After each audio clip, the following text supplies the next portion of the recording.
Hello, hello. Good morning, good afternoon, good evening, wherever you're joining from. Hope you enjoyed the little bit of drone footage there. That was a lot of fun to put together.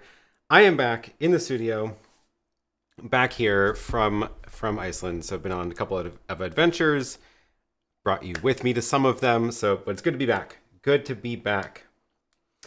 Great intro. Can we have something like that every week? That would be a lot of video to shoot, but it was a lot of fun. Thank you for the compliments. What a highlight reel. Yeah, thanks. I didn't say you're casting in Amazon's Lord of the Rings. No, that that was a lot of fun shots I did while I was on that trip in Iceland. Still getting the hang of things. Not perfect. Missed some good shots I knew I wanted to get, but still getting the hang of using that little drone. That was all the DJI Mini 2, and I did the whole process of the registration in Iceland for being able to actually fly it. The nice thing is they don't actually distinguish between commercial and non-commercial use, which is always great. So that's why I can actually shoot stuff there and show it on here. So yeah, that was a lot of fun. A lot of driving around. The trip was most of that was from Sunday. Most of that video was from Sunday before my actual work stuff started on Monday. But on Sunday, we drove about 2.5 hours up north and kept stopping along the way and finding little places to break out the drones and fly around a bit. And I didn't know where I was going to be when during my live stream time last week. So the I didn't know we didn't really have a plan. Our plan was to drive in the morning and then just eventually work our way back down into Reykjavik. And it worked out extremely well. It worked out surprisingly well. We ended up at that amazing mountain and found a little spot to pull over. Did the live stream from there with the YoloBox. Things mostly worked. Had a little bit of a spotty cell connection up there. Mostly worked. And then we just kept on driving. It was sun until 10:30 p.m. is when sunset was right now. So yeah, there was just a lot of time to shoot videos, which was really nice. And on Monday, Tuesday, and Wednesday, we were doing work meetings all day. So like in the conference room, not super exciting. And as soon as we would break for the day before dinner, a bunch of us got in the car again, drove 30 minutes somewhere or an hour somewhere, and found another spot to go shoot some more video, come back in time for dinner, and yeah, it was a lot of fun.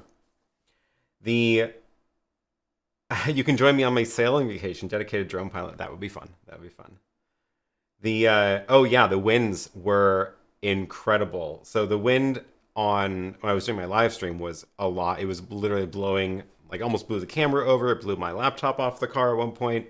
I didn't actually fall. I caught it in time. Really, really windy. And I think the part that was the most windy when I was flying the drone was at that waterfall. That was the one that I had at the end. And actually, you know what I can do? Because I was playing that video off of the new Blackmagic Hyperdeck Shuttle. So I can actually go and scroll and find it again, because that is a nice little feature here. So here I can actually scroll the wheel and go back and seek through this video, which is super cool. Hopefully, yeah, no sound on this one. Great. So this waterfall, it's hard to describe how windy it was. I was legit worried about the drone. It was really, really struggling. Let me get rid of that audio so I don't blast you with little bits but now I can like play this. So the drone is so good at stabilizing this footage. It is incredible how well it was able to withstand that. But like trying to get the drone back from there, like I got pretty far, right? I got way out there. Trying to get the drone back from that was like fighting the wind. You could see it was like really, really struggling. Really struggling. And I cannot believe I was really worried I was going to lose it several times throughout filming this little bit. I was also trying to get closer to that water, but then I don't know if you can tell, but like, look how much spray there is. So it's like, I was really worried about it getting soaked if I got too much closer than that too. But it was fun, super fun. And yeah, this shuttle is kind of cool because I can just like scroll through this video, which is nice. That's pretty fun. Can you tell what the rules are for using drones in Iceland? I have a European A2 certificate. So let me see if I can. So what I was doing was like, if you search Google for drone rules, country or city, you're gonna find there's like 2 websites where they just SEO the crap out of it and try to create these pages that are helpful. And I always take those with a grain of salt because they've clearly done some amount of automation to create these pages. Like here, is this button gonna work? Yep, nope. Oh, wow, that's a thing I didn't do. I didn't put my computer back. No wonder I couldn't. I was like, I'm missing one of the inputs on my multi-view here. I lost my computer screen. Let me get that back. I'll put that over here. There we go. Oh, shoot. It's got the little offset again. Well, at some point, I'm going to fix that with the converters.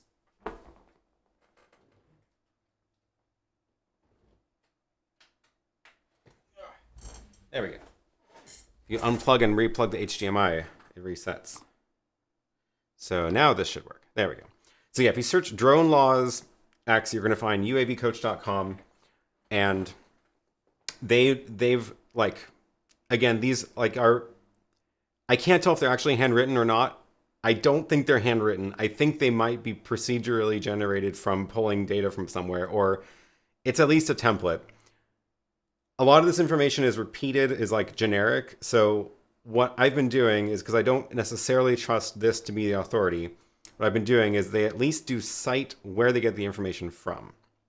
So Iceland is part of the EU rules of flying drones. So that means under the new rules, which are taking effect soon, with the class identification labels, then that's that whole bucket. But because we don't have drones that are labeled those yet, then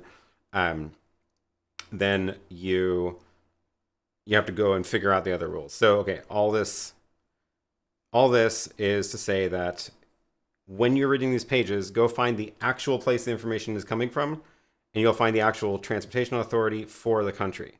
So this is the actual Icelandic Transport Authority. This is the body that governs rules for drone flying.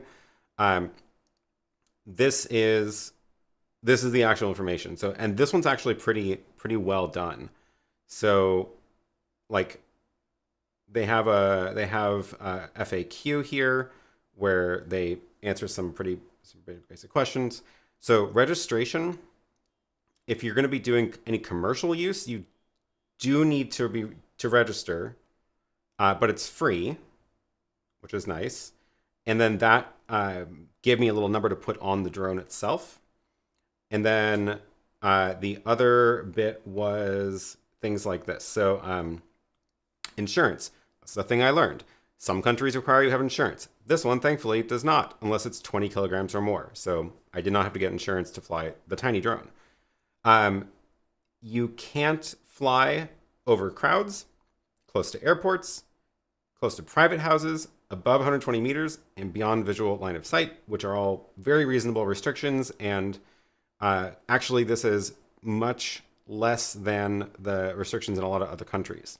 So the airport one was the one that I was the most frustrated by, because it meant that you can't fly in most of Reykjavik, because most of Reykjavik is within the 2 kilometers of the Reykjavik airport, not the one that you fly into internationally, but they have like a local regional airport that makes it so you can't fly in most of the town. The one place that I was able to fly in town, which is let me go find it was the last little bit. So I don't have a quick way back to my super source settings.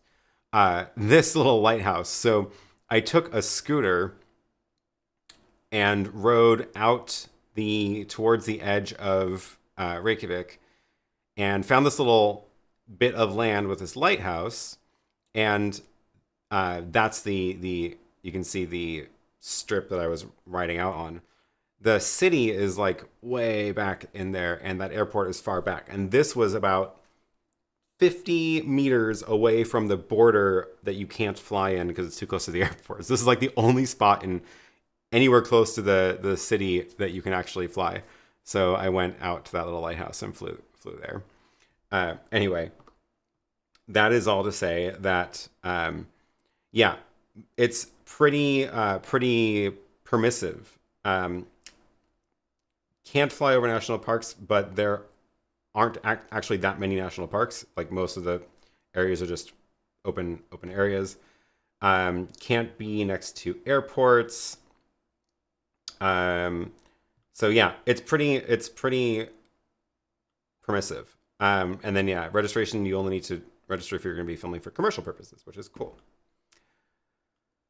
And yeah, anyway, I was very pleased.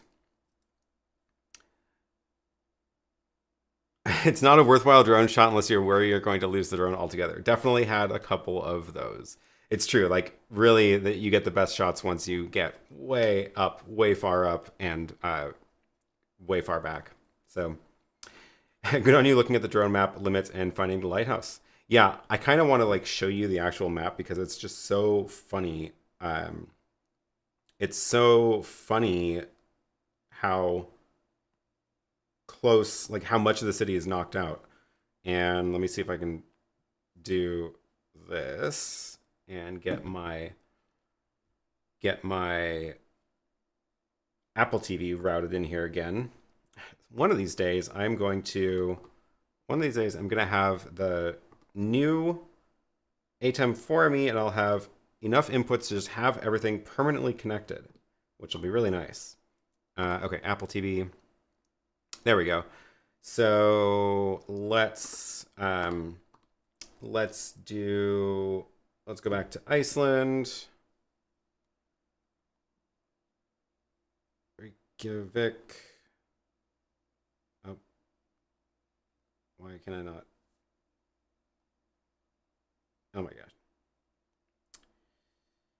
I'm just going to zoom out on this map.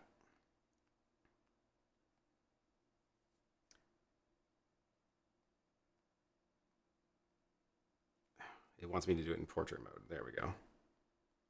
So now can I get the super source routed in here? Okay. Kind of an awkward layout, sorry. So the airport that you fly into is Keflavik down here, which is just on its own little bit there, so not a big deal. But this airport is their regional airport, and this is like the downtown area. So there's that famous church that everybody goes and takes pictures of with the rainbow street leading up to it. Also funny that the church is actually not in the like super restricted area, but the street leading up to it is. So there's two different restrictions. One is if you're in the actual flight path of the airplanes that are landing, then you just can't really fly in there at all. But then 2 kilometers, which is most of the town, it's called an authorization zone. And what that is you can apply for authorization to fly there. You have to do it in advance. And the DJI Fly app will let you unlock the drone to allow it to fly here. In order to do that, you have to upload documentation that says you have authorization. And to do that, you can go and basically submit a form through the airport and say, here's where I'm gonna fly, here's the height, here's the rough route I'm gonna take, here's how long, and they will probably approve it. It says 3 business days to approve it, and I didn't research that ahead of time, unfortunately, so I couldn't fly there. But that is this blue circle which covers most of the town. So that little strip up there, that's where I was on that lighthouse. And that is a enhanced warning zone. So you can fly there, but there's like more height limits. So that is that's the deal. So next time, if I ever go back, I'm going to try to apply for being able to fly in the authorization zone, because it is allowed if you get permission in advance. And that also means that I should be able to, assuming that there aren't too many houses nearby this church, I should be able to actually fly near that church and get some pretty amazing shots of that, which would be nice. But at the very least, I'll be able to go from that water and just go like straight out the water and get a nice shot of the town. So that is my plan next time I am there.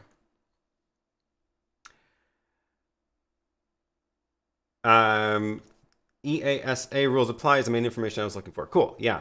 Glad to help. But yeah, that's how I've been finding the rules for all the different countries, is like you go to that page that has done a very good SEO job, and then go find the actual source from there.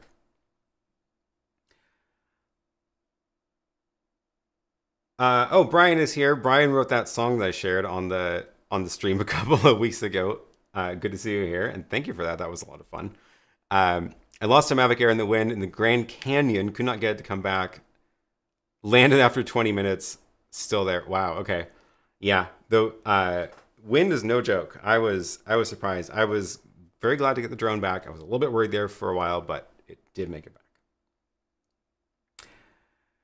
Yeah, unplug and replug the bidirectional. Really wish it didn't require that.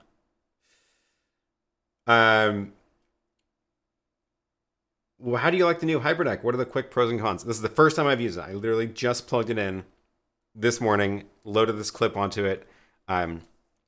Thankfully that worked first try, because I realized I didn't bring the computer with me that I rendered that clip with. So I rendered it out as ProRes 422.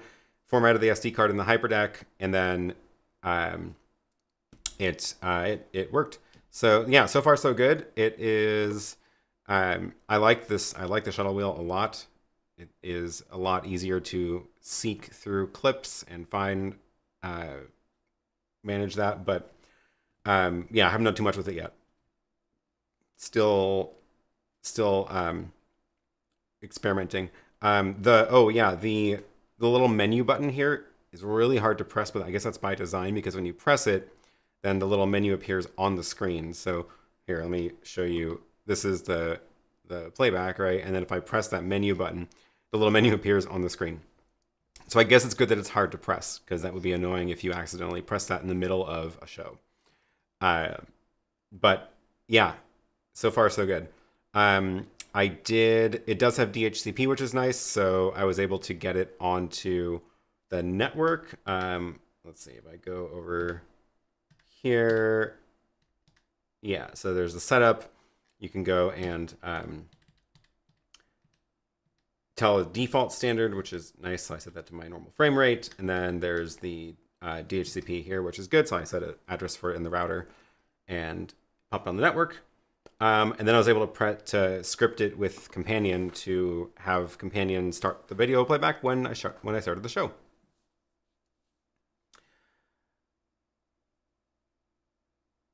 New Hyperdeck Shuttle HD is pretty amazing. Got mine this week. Awesome. Yeah, this one I got from DVE Store. So they were, as soon as they got theirs in, they sent it off to me. I definitely appreciate them for that. Ironically, I was not home when it arrived, but it was only a couple days late. Yes, the menu and set buttons were recessed on purpose. It would be very bad to press those accidentally, but it is, yeah, it's fine. I don't mind at all.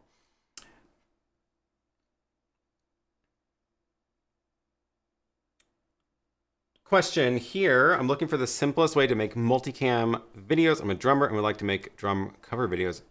Is it correct I use ATEM Mini Pro ISO? That would be a fantastic option. I do have a video all about this workflow, which I would definitely recommend watching.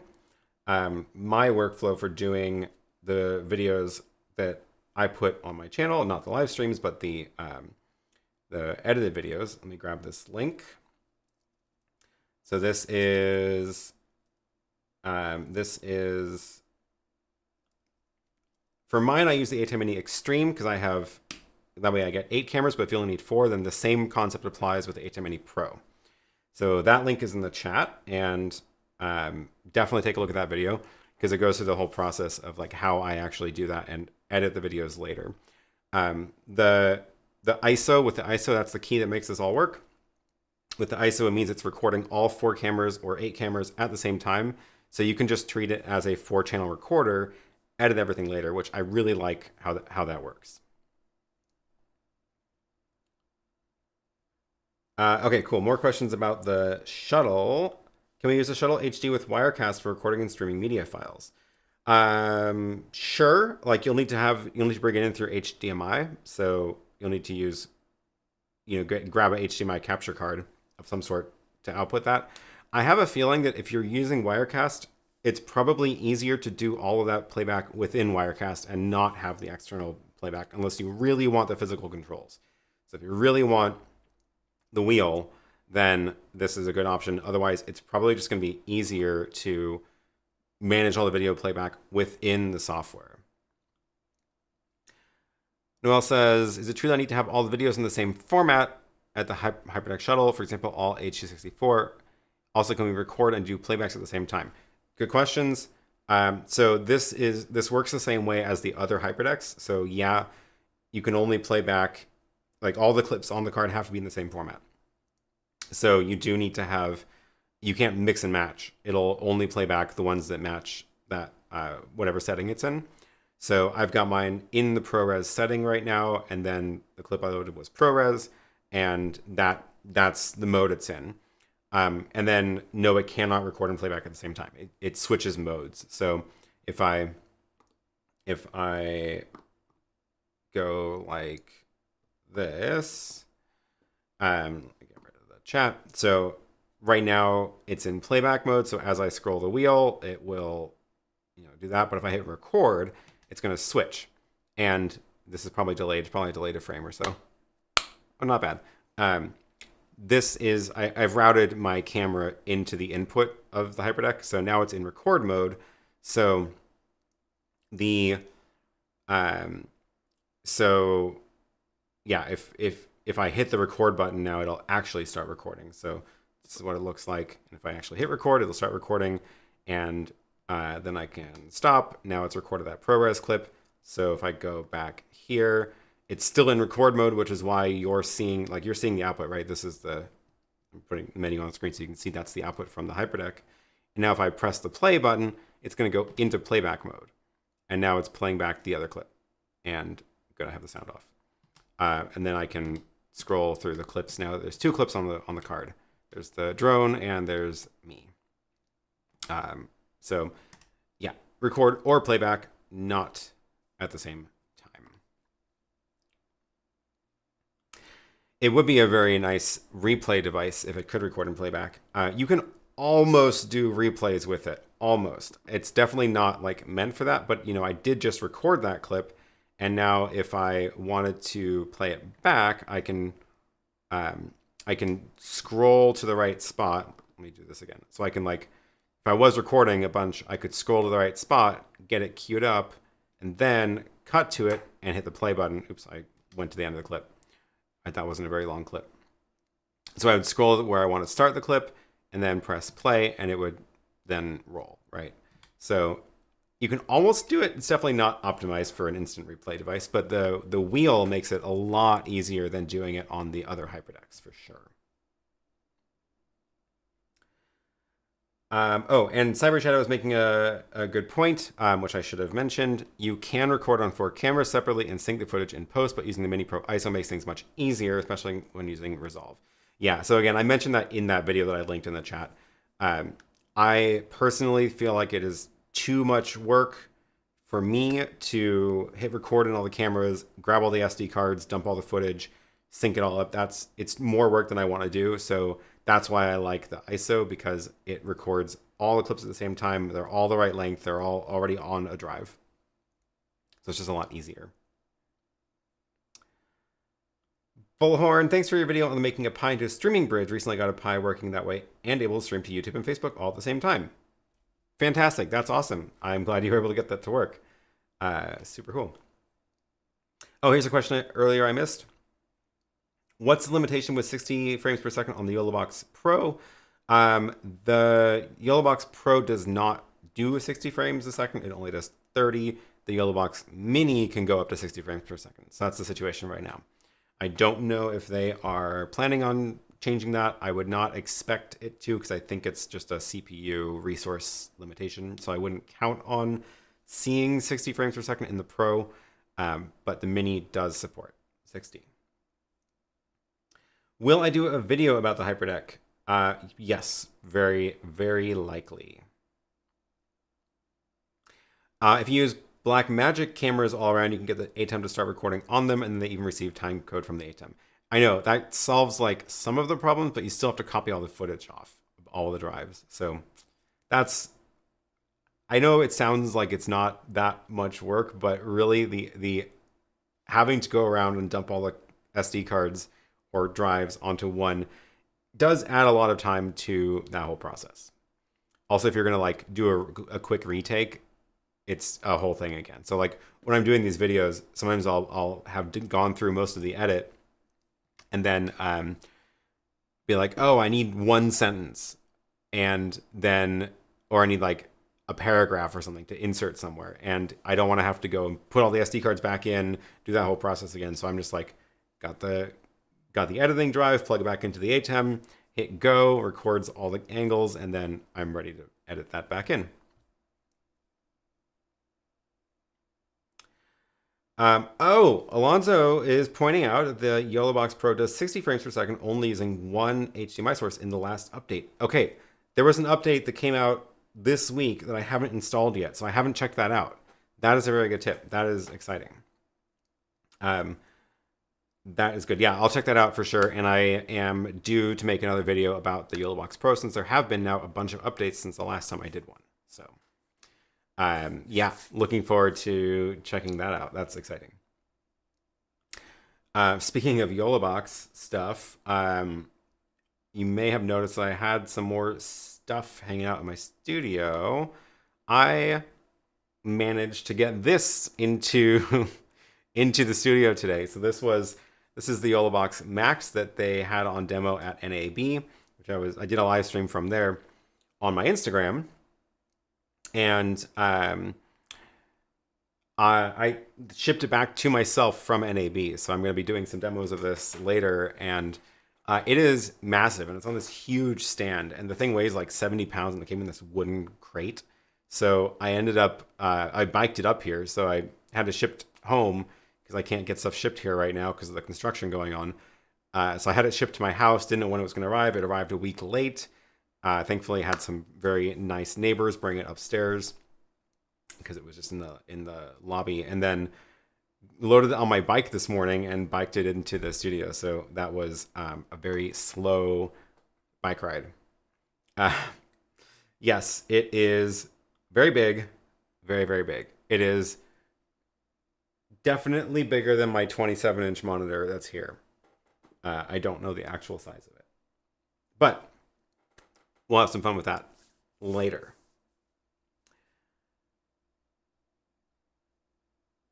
It comes with a stand. I don't know if it's sold with the stand, but they had it on a stand that they also, that they shipped. So I don't know how it is actually sold in a package yet.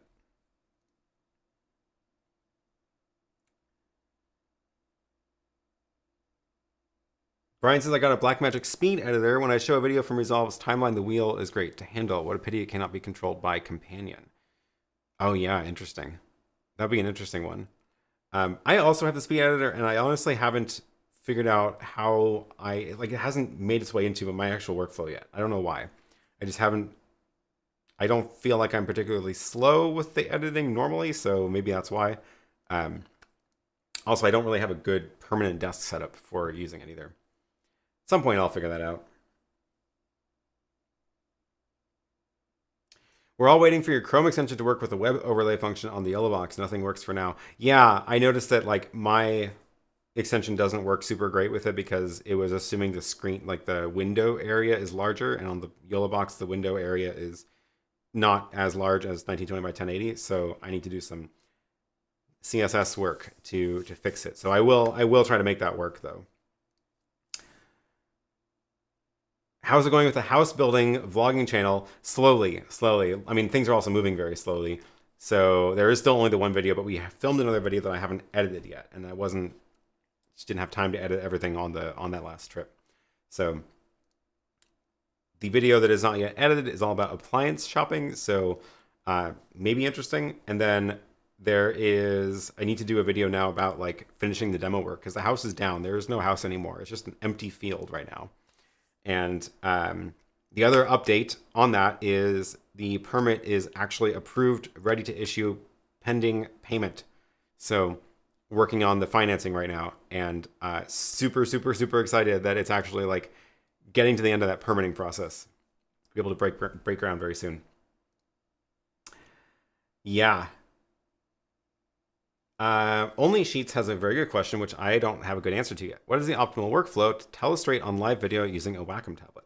I know that Doug Johnson was working on a Windows app for this purpose, to use the Wacom tablet as an input to draw, and then it would output a signal you could overlay in the ATEM.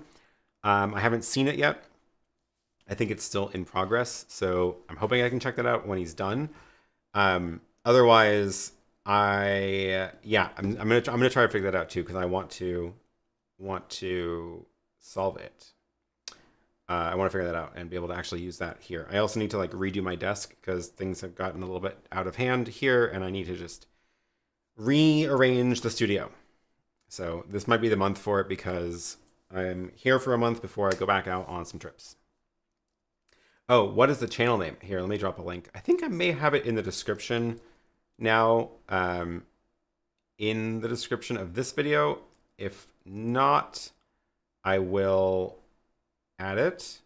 I guess not. It didn't make it in.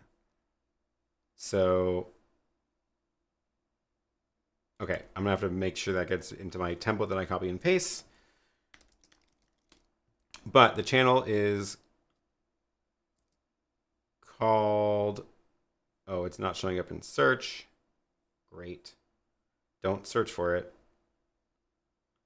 And I can't switch accounts there.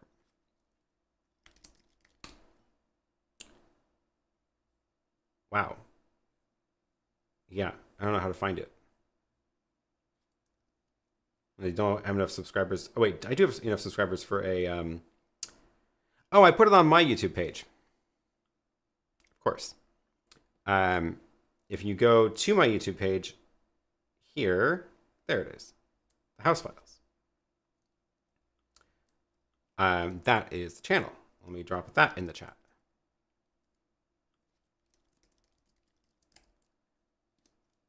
Cool. Yeah, that's in progress. Oh, I do have a new secret channel that I think I'm willing to share now. That I've got a few videos on there and a few more queued up.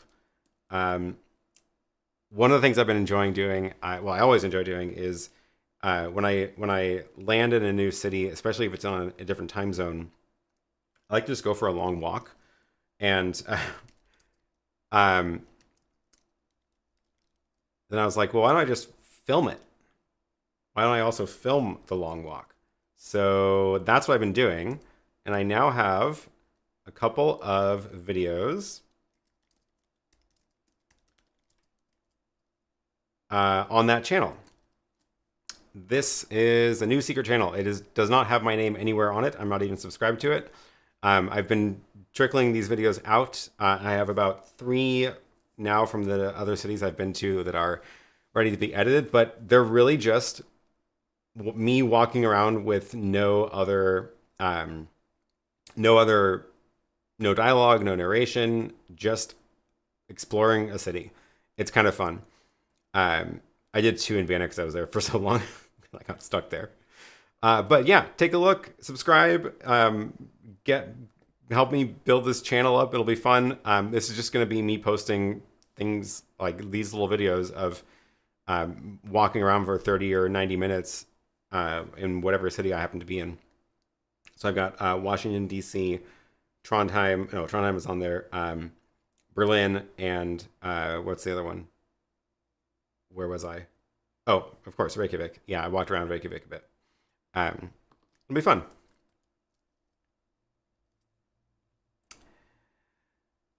Okay, other questions?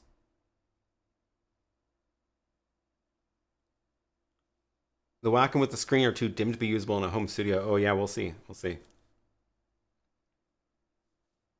Now that you're traveling again, the new Slow Urban Adventures is a great use of your video recordings. Yeah, I thought it'd be fun because like I I like walking around and I might as well just carry a little camera and walk around and then post it. So it doesn't take too much extra work.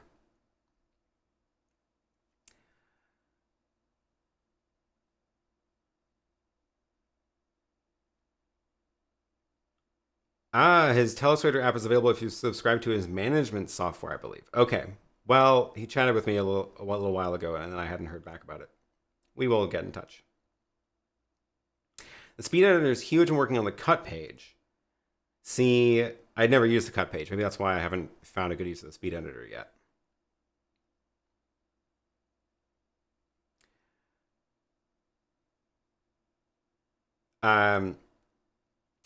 ATEM Extreme ISO has 2 USB ports. Does that mean you can record to SSD and stream as a webcam at the same time? Yes, you can. That is why they put 2 USB ports. So definitely possible. Can you use the YoloBox Pro to import a guest into your stream? I would like for you and Photo Joseph to do a live stream using the guest import feature. I can't believe you mentioned this. Literally, we're planning on doing this on Friday on his next stream. That is so funny. That is actually what we're planning on doing. So we are going to try that out. There is a way to bring one live stream from a YoloBox into another as a video source.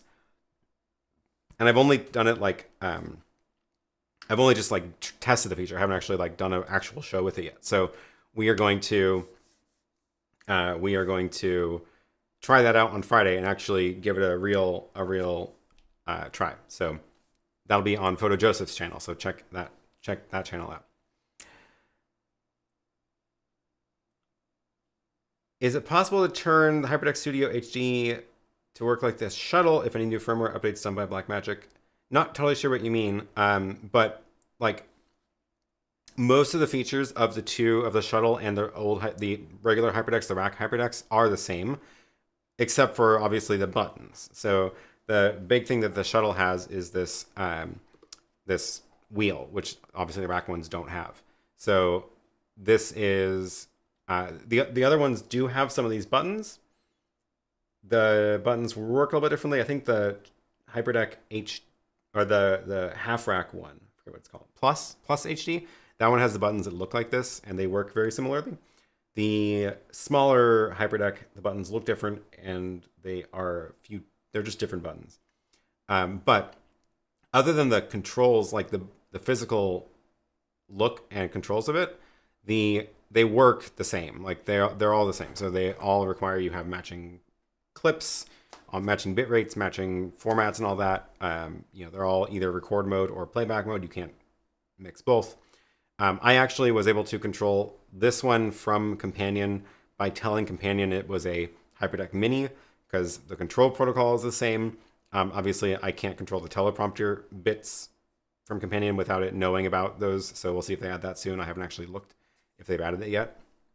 Of course, big feature that the shuttle has that the other ones don't is the teleprompter, which is a very cool addition to it. But I will do a video about this proper, but yeah, otherwise they're very similar.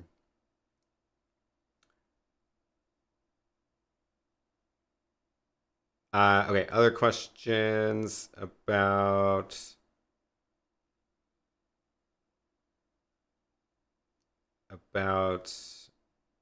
oh yeah, so my studio. When will we see you re-rigging your studio?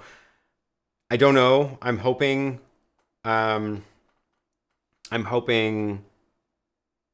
do it this month. I don't know how if I'm going to stream it at all. We'll see. I haven't totally figured out the room layout. I'm getting some ideas. I'm also like planning now that I've got the 4ME, the new Constellation 4ME on order. I'm planning on moving that into, getting it into the studio, and whatever I rearrange, I'm planning on having that in there. I don't know about the timing, how that's going to work out. I don't know when it's going to show up. Don't have it yet, but I've been seeing a bunch of people get their 2MEs in, so hopefully I get it soon. But yeah, I think what I'm going to end up doing is, let's see, what's the best one to show? I think what I'm going to end up doing is putting a desk along that wall and then putting monitors on that desk, maybe a grid of 4 for the 4 multi-views of the new ATEM. And then because that'll be a kind of cool like background here. This one might go a little bit farther back, not totally sure yet. I also don't know if I'm going to use this desk there or get another table. Not totally sure, but I think that's what I'm going to end up doing. I think I'm going to end up changing it less than I thought. We will see.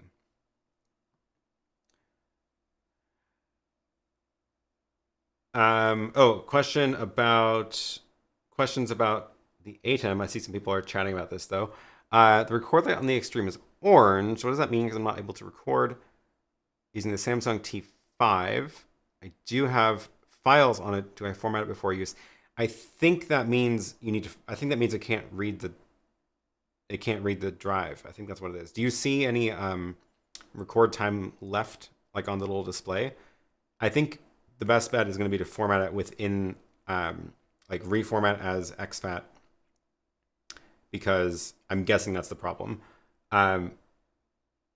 Yes, ATEM is quite fussy about the type of disk, and it must be formatted exactly as instructed in the manual. Yeah.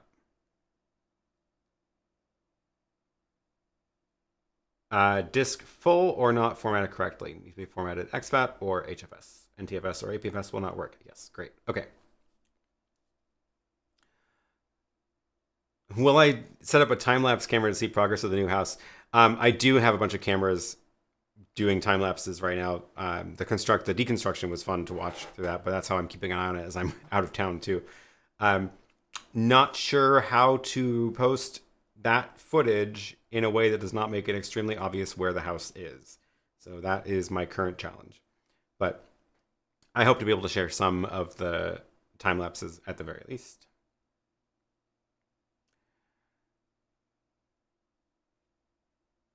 Are you able to do a video about your Hyperdeck workflow, or are you using for recording or playback? I use them for a little bit of both. I would say probably mostly playback. I have one that is permanently installed in there that is just for the little stinger that opens the show, and a couple other little animations like that. Then I have a couple others that I route into here when I need to for playing things back. Like I would have put the drone footage on one of the ones that are in the rack, but I had the shuttle just showed up, so I wanted to give that a try and actually be able to use the wheel on it, which was nice. Because I do most of the recording in the ATEM ISO, I don't typically use the HyperDecks for recording for doing the videos, except if I have like a one-off reason for it or some reason. I have actually used it for recording, like recording workshops. If I do a live workshop and I don't need the multicam, then I'll stick an SD card, record H264 or something, which is kind of nice. With the YoloMax, layout of the studio is going to need to accommodate it. Yeah, so right now it's not in the best spot because I have no lighting. So if I have a camera that's like, this is the little PTZ camera they had, there's no lighting there yet, so I need to figure that part out. And yeah, I don't know where it's going to go if I put a desk there. We will see. Oliver, thank you for tuning in. Been a long time watching your live streams. Finally managed to catch it live. Thanks for joining live. Awesome to see you here.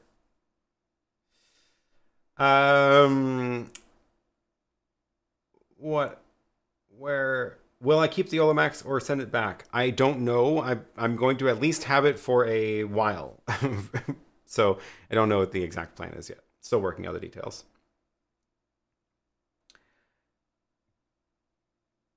Are you not going to invite all your 28.5K subscribers to the housewarming party? I don't think we have enough room for 28,000 people.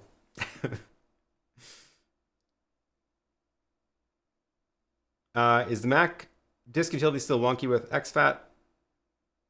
I haven't had any trouble with it. I don't know. I've been, no, it's been fine. I've formatted stuff with that all the time.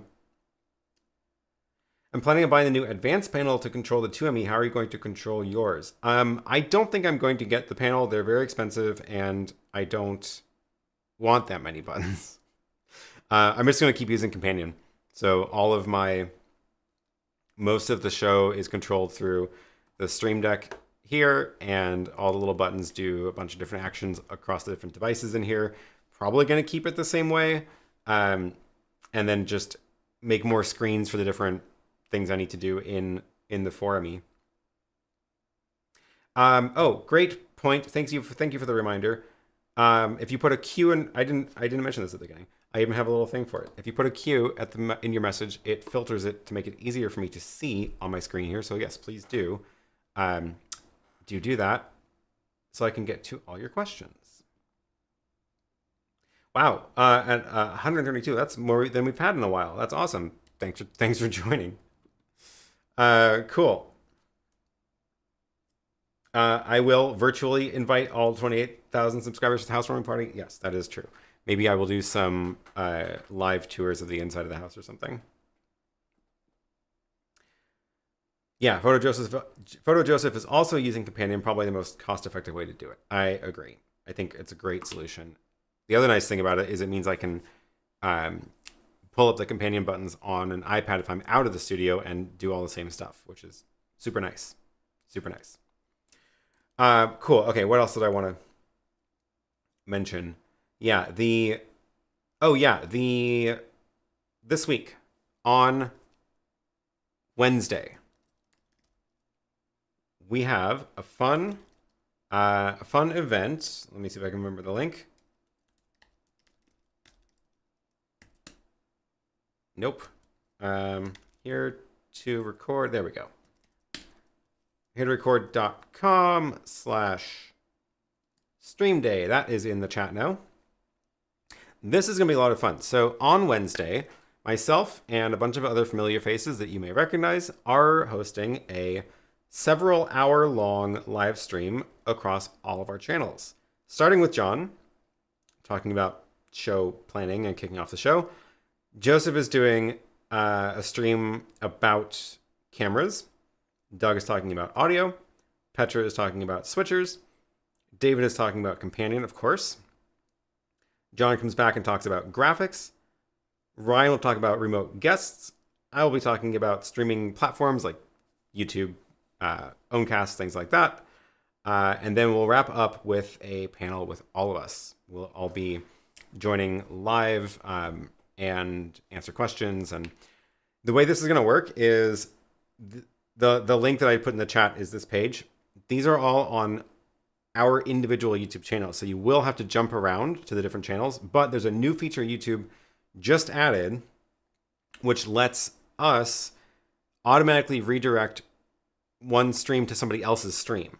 So if you start with the kickoff, as soon as John hits the end stream button, you will be automatically redirected, assuming everything works, to Joseph's channel, Joseph's stream. And then he will stream, and then if you just sit there, and when he ends it, he'll send you off to Doug. If for some reason YouTube fails and that doesn't work properly, we're also going to, of course, put links in the chat and all that to go to the next stream. And the schedule is all available at this link as well. So yeah, don't miss it. It's going to be a lot of fun. It's going to be a lot of good info. And yes, Wednesday. Going to be a lot of fun. Why have you chosen the 4ME over the 2ME? Mainly because of the inputs. So I have, let me pull up the spec page so I can at least show what I'm talking about here. Right now I'm using the Extreme ISO, which gives me 8, so I can show you, for example, the multi-view of the Extreme. So those are the 8 sources I've got routed in here, and you may have been noticing that I've been rerouting different cameras and video sources into these 8 slots throughout the show. So I was like, oh, I need the Apple TV in here. So I took input 1 and turned it into the Apple TV instead of one of the Hyperdecks. that's 8. The 2ME has 20 inputs, which is already a lot. But the problem is I started making a list of all the things that I wanted to connect to it, and I already hit 20 again. And that's because my SDI matrix is a 20 by 20. So, and I've already filled up the matrix. So if I wanted to, I would still need to have a matrix in front of it in order to be able to add more than 20 things into the ATEM. And I was like, that just sounds really complicated.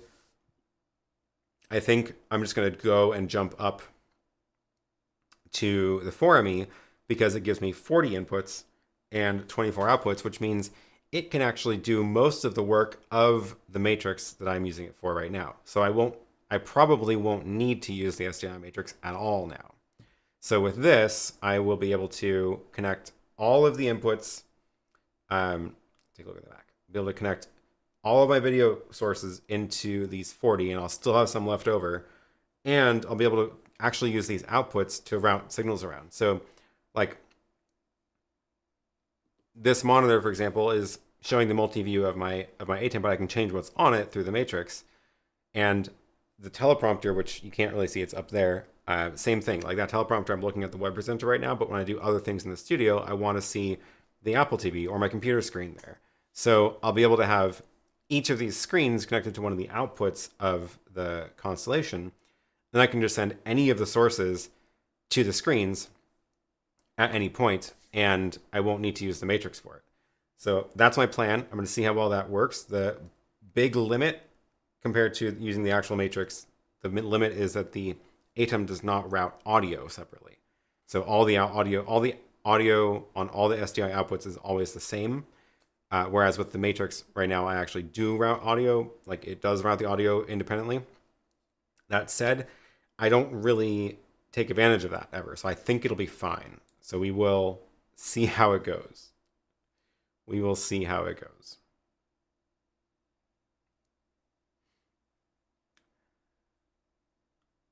I did buy one more Stream Deck for just running it with 2 Stream Decks, but now I really miss the real buttons. It's expensive. Yeah. Oh, on the control surface. I don't think I've never used the control surface, so maybe I don't know what I'm missing. But when I was playing with them at NAB, I was like, it's just a lot of buttons, and it is even more stuff to keep track of. I think I would rather have the Stream Deck with the customized buttons that let me do more things, because I can make one button do 5 actions, right? Am I using Pi for companion or on computer? I'm using the Stream Deck is plugged into the Raspberry Pi. That's running companion. That way my computer can reboot and I can still use it. So maybe it's an age thing. I mean, I've never used, okay, that's not true. I have used once, I have actually used a real panel. I think it was a Ross panel. They have it at the public cable access station up here. And I got trained on using their big green screen studio and all their cameras and stuff. So I did use the panel there. That was the only time I've actually used a real panel. Other than that, I've always used my own control surfaces. So before I had the Stream Deck set up with Companion and all that, I was using like an iPad with the macro buttons. It was Strata macros. I was using that for a while in like 2015.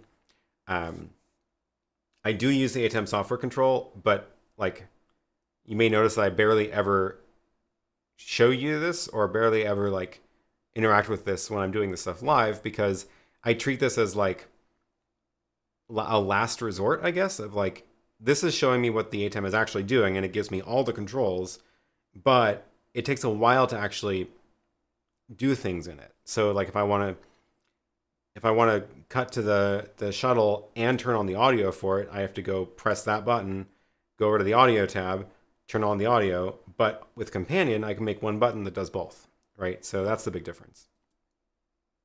Also, like doing the little fade here, that fade is programmed into that button, so I don't have to worry about pressing all the right buttons in the right order to make it happen live.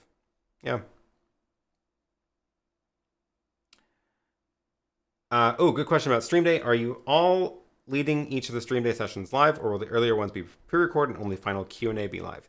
They're all live. It's going to be a huge adventure, huge experiment. I hope it works. Yeah, the whole thing is live.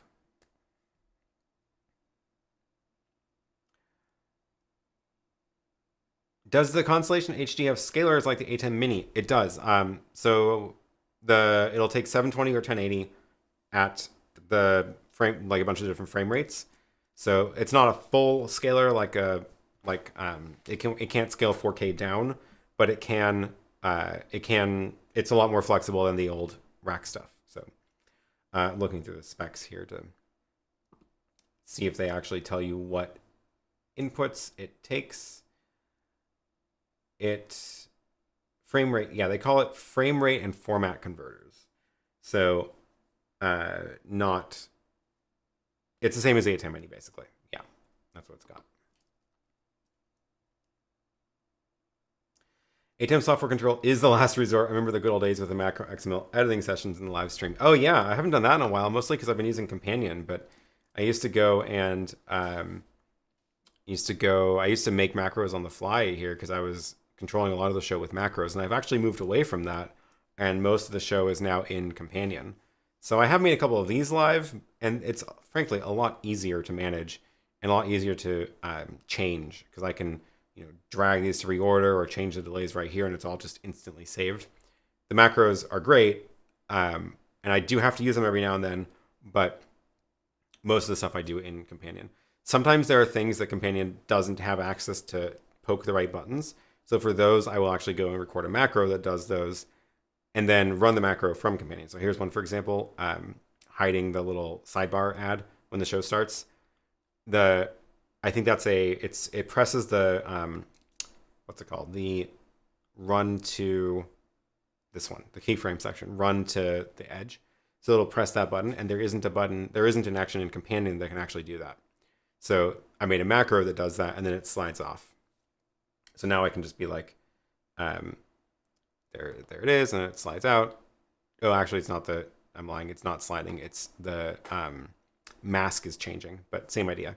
Like there's nothing in Companion that can do that. So I made it as a macro, and then I run that macro here. But I used to do a lot more of that live editing stuff in the show. We've got our ATEM 2ME advanced panel along with the Constellation 8K and had to rearrange our control room. Very, very large. Yes. Is there any info on the YoloMax, or am I missing a joke? No, it's a real thing. It's a real thing. It's not like officially released in the US yet. So that is they were demoing it at NAB, and I've got the demo unit here. But it is a real thing. It is a giant touchscreen. This is my Instagram account, and that is, like, you can see all my Instagram posts. And oh, I don't know how to scroll back. I have to press the button. It's way up in the top corner. But yeah, it's a real thing. It is it should be fun. But yeah, it'll be how I'm going to stream to Instagram.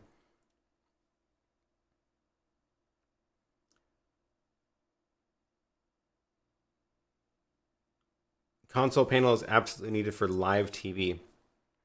Yeah, I think it's probably makes more sense when you have other people who are also managing different parts of the show too. I think for one-person operations, it gets a little overwhelming.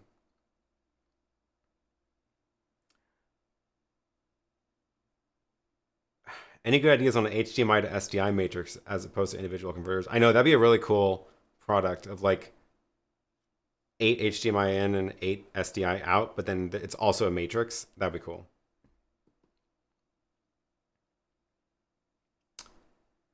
Are you using the I'm From app for live viewers locations or your own custom one?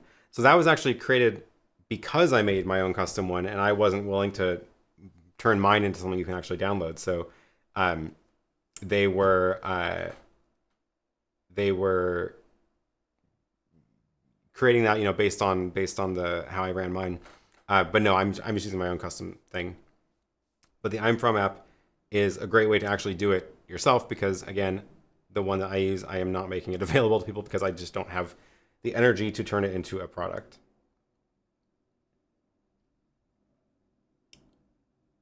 Is it possible to use macros to switch between DVE and chroma key on the ATEM Mini? It should be, yeah, totally. So that's a good example of like, there isn't a, I don't think there's a companion action for it. Like, we can check first. So what I would do is I would check, is there a, in the ATEM, let's see, DSK, is there a action that would let me change the type? Wait, not downstream, you mean upstream, right?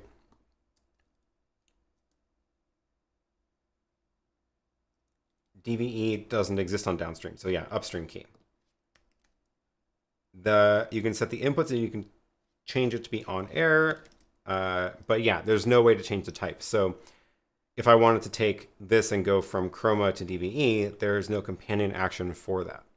So the way the macros work is anything you do in the software control can be turned into a macro. So if you record a macro, you see I still got a bunch in here.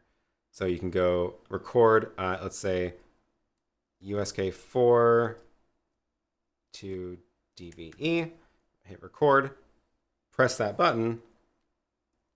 Now that macro has one action in it, and it's that DVE. So if we go back here and then run that macro, it'll change, right? So you can save that. You could even make one for each of your upstream keys, and then you can make companion buttons to do those actions. So definitely doable.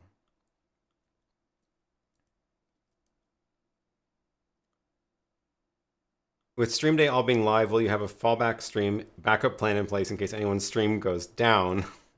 We all know you're bound to have a power outage or something midstream. I know, right? We haven't talked about a backup plan. No. The streams are only a half hour long. That was one of the decisions we did do, was instead of everybody doing 1 hour long streams, which would turn into a very long day, we're all doing half-hour streams.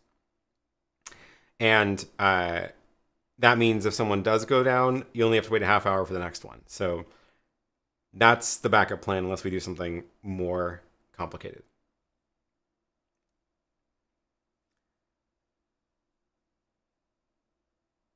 Is this live stream directly from the web presenter or the ATEM? This one is from the web presenter. So you might notice that my ATEM is not streaming, but it is the web presenter that's doing the streaming. Any Raspberry Pi recommendations for companion? I run everything, like I have Raspberry Pi 4s for everything now, so I have a few of them around here for various purposes.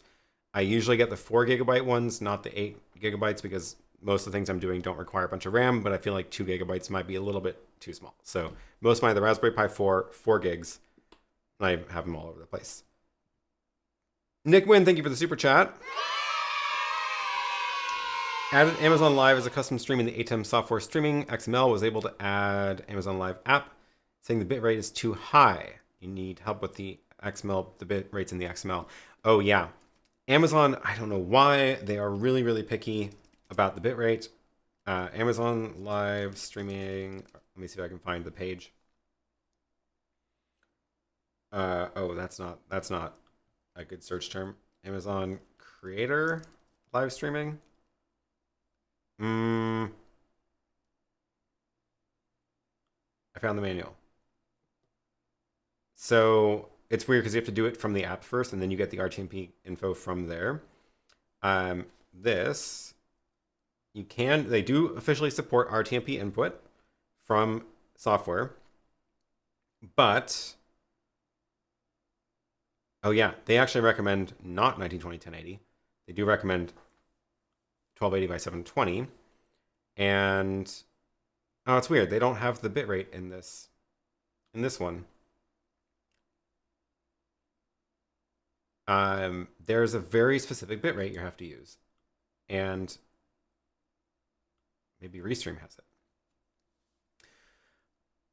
I remember doing this, and when I've only done one stream on Amazon so far. I'm probably going to try to do more, but the one that I did do on Amazon, I ended up pushing it into my Restream server, not Restream.io, but my own server in the closet here, and doing the conversion to their bitrate there, because I also wanted to stream it to YouTube at high resolution and high bitrate.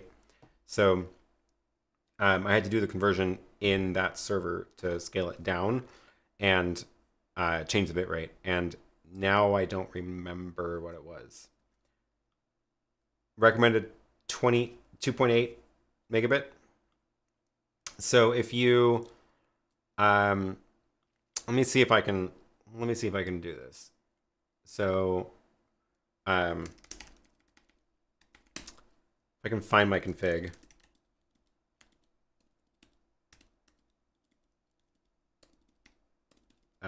Geez, where is it? Without sharing any stream keys on here. I may have already deleted it. There it is. I converted it to 2 megabits and kept it at 1080. Interesting. Okay, I did not scale it down to 720. So I was streaming it. I was compressing it down to 2 megabits, but still sending an HD stream, full HD stream. So you should be able to, in the streaming XML, yeah, you should be able to just edit that in the streaming XML. So if you take, actually here, I'll send you this link, this is even better.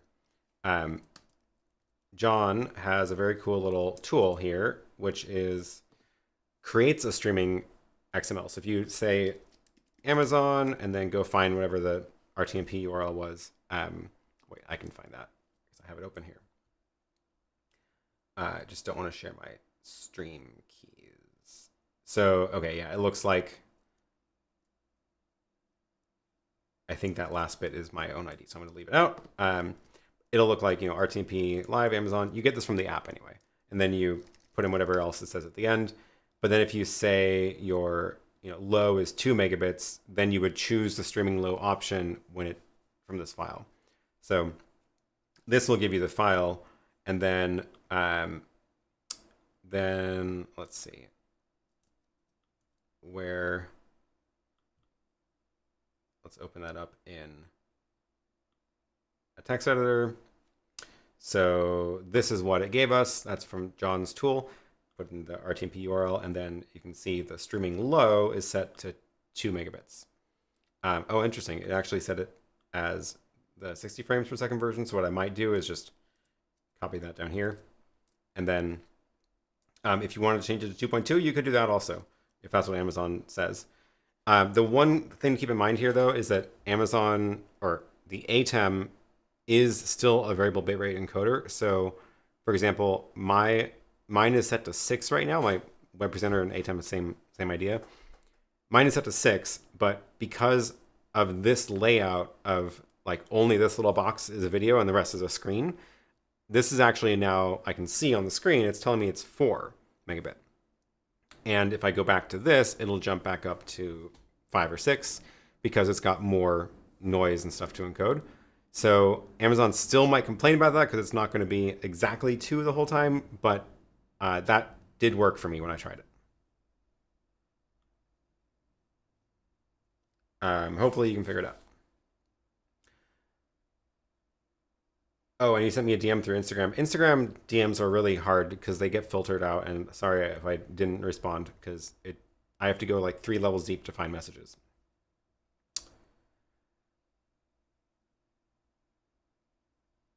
Is there a way to populate the media pool from Companion? I always run out of media pool slots. I'm never running Photoshop. I have not found a way to do it from Companion. What I will say is, unless you're doing graphics with transparency, you can actually just drag files into here. So like what I will do is, like if I have this file, you can just drag it onto the slot and it'll load it in, right? So that's definitely easier than loading Photoshop. The problem is if you have transparency, then it works better to do it from Photoshop. I guess I don't need that one anymore. That's already happened. And the giveaway is done, so I'll get rid of those.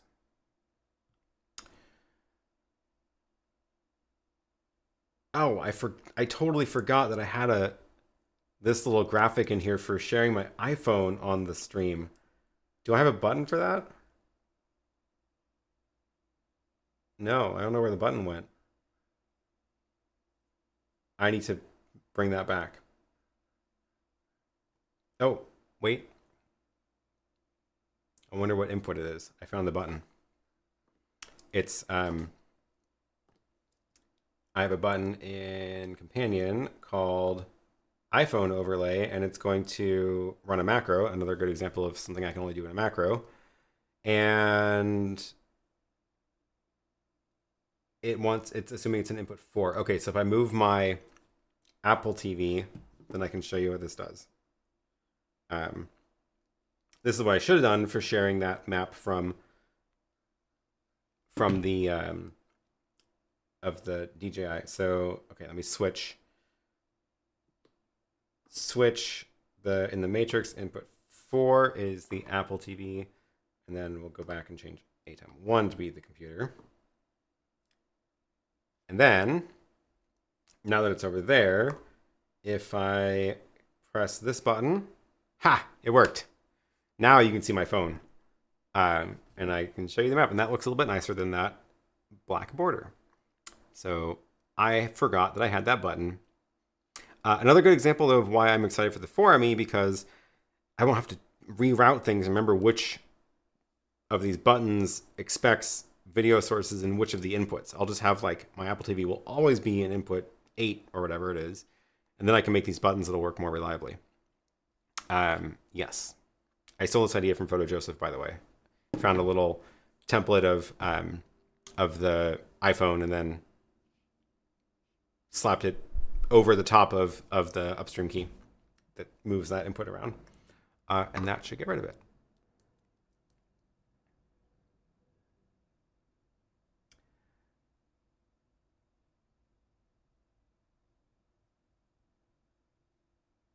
We never had good luck with streaming from the web presenter, even at streaming high. Your stream quality looks great. What quality settings are you streaming now? Yeah, this is from the web presenter. Let's see what I am at right now. This is, so here you can see it's at, oops, that button now assumes it's in the wrong spot. Let's go back here and fix that. There we go. Web presenter, it's streaming at 3 because I'm showing this layout. If I actually look at the setting, it's set to streaming high, and the stream key is visible on that page. So I'm glad I didn't show that. So yeah, it's set to streaming high, which would be I believe 6 megabits is the target.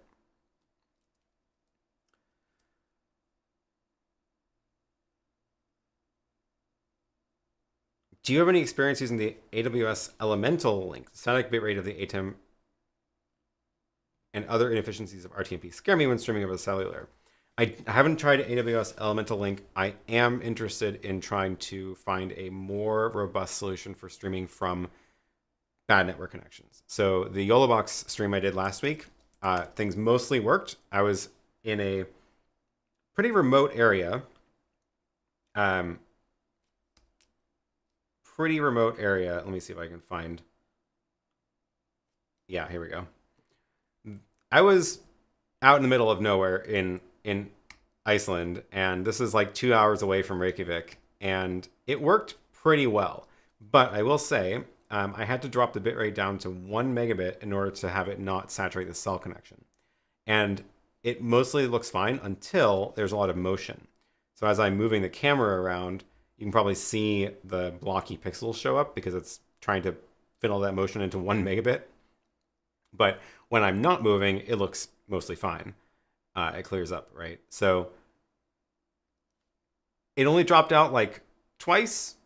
Once in the middle somewhere, there was a little, the video dropped out, and then, oh yeah, you can see the little dropped out for a split second, and then totally dropped out, and I noticed it, and I pressed the button to switch back to the shot. So my data link wasn't totally dead. Like I was sending the control to switch back to this angle, and you can actually see I'm still like sort of live. And then I was trying to reset the YoloBox. My video will pop back here in a second when I get it working. So it wasn't perfect, but it again, I had to squeeze it down to 1 megabit in order to get the stream working. So yeah, I'm interested in finding something that works a little better, probably SRT, which handles bad network connections better. We'll see. It'd be really nice if YoloBox supported that, but it does not right now. It only supports RTMP right now.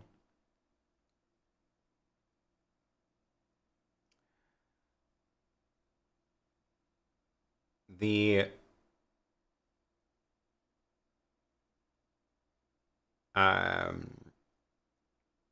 oh yes, it looks much easier than editing the native streaming XML. Yeah, John's little XML generator is great.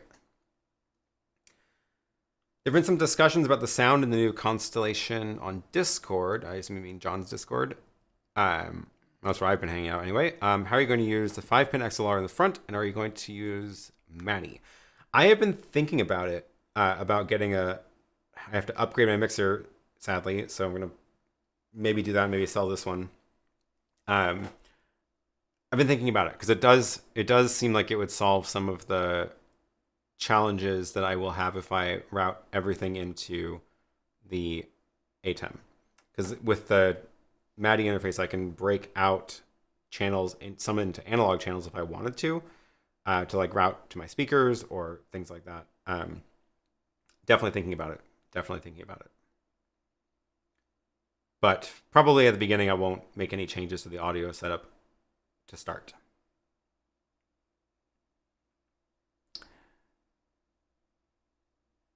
I stream from a performing arts center using my ATEM Extreme ISO. When I go to Vimeo, I get locked if I go above streaming medium, but the upload to the venue is like 800. I don't know. I noticed that it depends on the network, really, because like when I was doing the speed tests from Iceland, it was saying I had like 30 megabits upload, but when I actually went to go push an RTMP stream, it would fail unless I dropped all the way down to 1 megabit. So I think the speed tests are not necessarily an accurate representation of what the network is actually going to do. It is measuring how fast it can run the speed test, not how fast it can do other things. So it depends on the network. It seems like with 800, that would be plenty to be able to push up a streaming medium or streaming high. But yeah, I don't know. Portland has decent cellular, but a couple days ago, both Verizon and T-Mobile had less than 1 megabit up for a long period of time. That is really bizarre. And that's frustrating.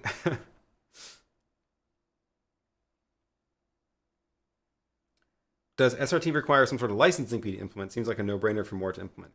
SRT does not. SRT is an open source protocol. NDI requires a license, but SRT is open, and it definitely seems like more people should implement it. If I remember correctly, it is there is something a little bit weird about it in terms of not licensing, but how it was created. I'm trying to remember. It is open source. Derived from, I don't know what the UDT project is. I think it's open source, but it was created by one company as opposed to created in a standards group. I think that was the deal. Yeah, created by Haivision. SRT Alliance now maintains it. It seems like a good option. I don't think there's anything. Oh, interesting. It's actually been pushed into the ITF now. I should go check out that group if they are still working on it. Anyway, I don't think there's any like reason that a company wouldn't want to for political reasons, whereas I totally understand that Blackmagic is never going to add NDI to the ATEM because of all the licensing fees they have to pay to their competitor. So not, yeah. But yeah, SRT, like YoloBox should definitely do it. SRT is really cool and wish more things support it. 2 other YouTubers and I did a whole live stream on SRT if anyone's interested. Cool. Yeah. Let me I don't think you can post a link. I think I've blocked links in here. Sorry. I will try to find it though and post a link to it. Is it? Oh, was that the one from 2 weeks ago? Is that what you said? We'll do it live via SRT. Well, cool. I'll just drop a link to your channel in here, so people can check it out. Way late, but I'm here. Glad to have you. Make sure you scroll back to the beginning and watch my little drone intro video. A lot of cellular carriers like to prioritize speed tests too. Yes, exactly. SRT HEVC is used by a lot of IRL streamers these days. Most industrial encoders support it. I think YoloBox is going to need to add that. Yeah. How do I find the DJI Pocket 2? Good vlogging setup. That's actually what I use to film all of the walking tours. So I just carry it like about here or so and walk around with it, and it does a very good job stabilizing the footage. I haven't used it for vlogging much just because I haven't really posted vlogs, but it is a pretty good option for that too. The microphone in it is like surprisingly good. All the audio from the walking tours is just a built-in mic on the DJI Pocket 2, and it sounds perfectly acceptable. I'm not going to say it's the best microphone in the world, but it sounds totally acceptable, and it is stereo too, which is kind of cool for that purpose. Doing a live stream with 2 mobile cell cameras at the Portland Raceway. Oh, fun. Fingers crossed, currently testing SRT for that. Very cool. Very cool. Yeah, let me know how it goes. Maybe we can chat about that later. Jade just got here. Plan on watching the whole thing later. Sounds like you go over some very awesome stuff from what I've seen so far. Thanks for joining. Glad to have you here. Yeah, I will try to go add timestamps to this also when we're done. Then you can skip around as well.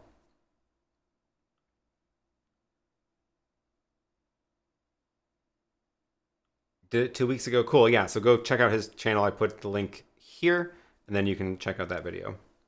I will go watch that later too.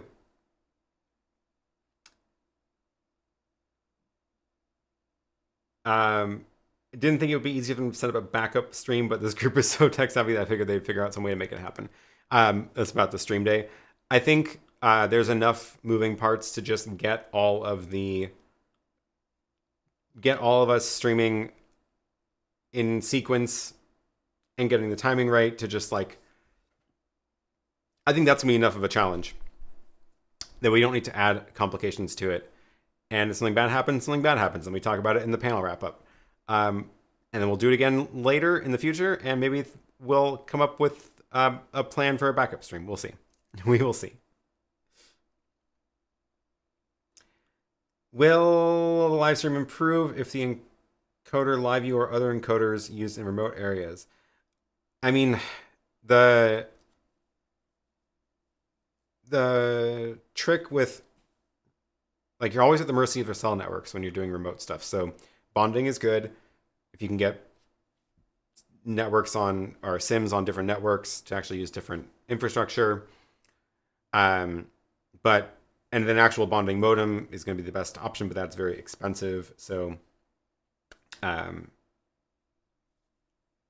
and then Emerald is giving some other good tips here. You still need the bandwidth, of course, yeah. And LiveView does not support HEVC. I did not know that. I've never actually used a LiveView device. But yeah, like every time I've done anything like this where I've been trying to stretch the limits of what I can do with bad network, drop the bandwidth. And the nice thing that I did notice that the YoloBox does is it drops the video quality, but the audio still sounded fine. So it was blocky video when there was a lot of motion in the screen because I was squishing it down to 1 megabit, but the audio kept the same quality the whole way through. I'll be testing a satellite internet with solar-powered batteries and YoloBox stream from up in the mountains in a week or two, depending on my other schedules. Very cool. Well, then come back and report on how that went, and I'll drop a link to your video next time. Sounds very cool.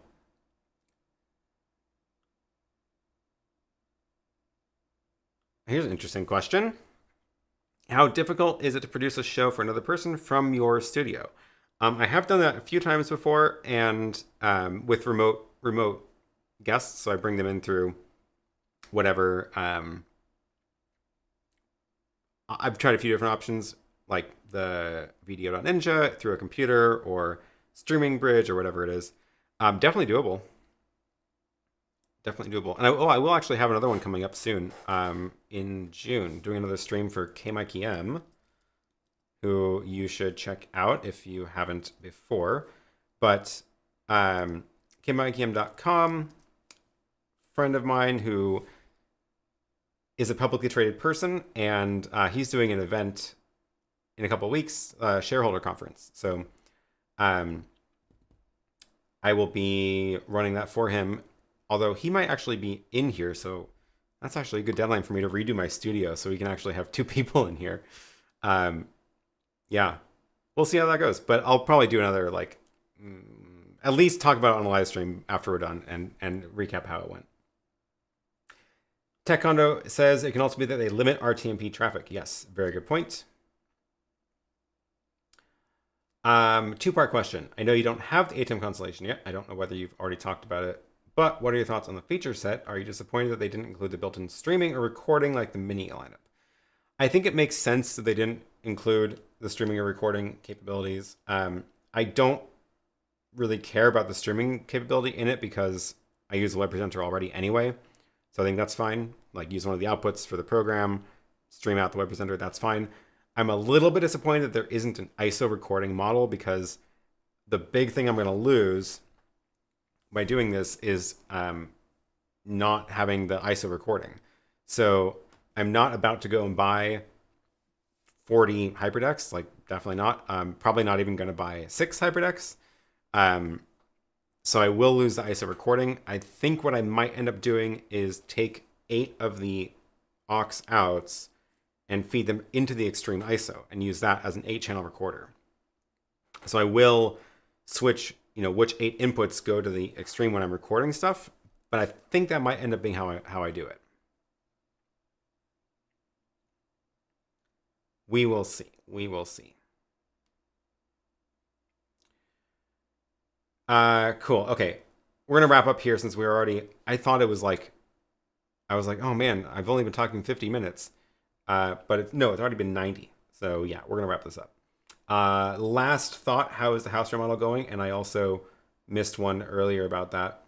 What are you going to do with the vacant lot? There it is.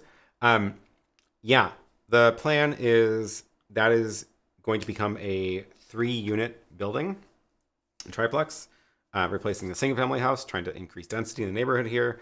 And I will be moving into the top floor, and should be some fun experiments of running network wires around and figuring out which rooms to use as studios and things like that.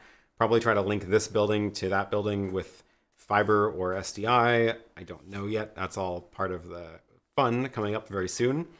But yeah, the current progress is there is no longer a house. It is an empty field, and I just got the permit approved, and I am now trying to convince a bank to give me a lot of money to build it. So hopefully in a week or so, that'll be done. And then and we can actually start construction. And I will be posting more videos on the house channel to talk about that progress. So we're going to save the details for that channel. And that link is in the chat, and it will be in the description by the time you're watching the replay. All right. With that, we're going to wrap this up.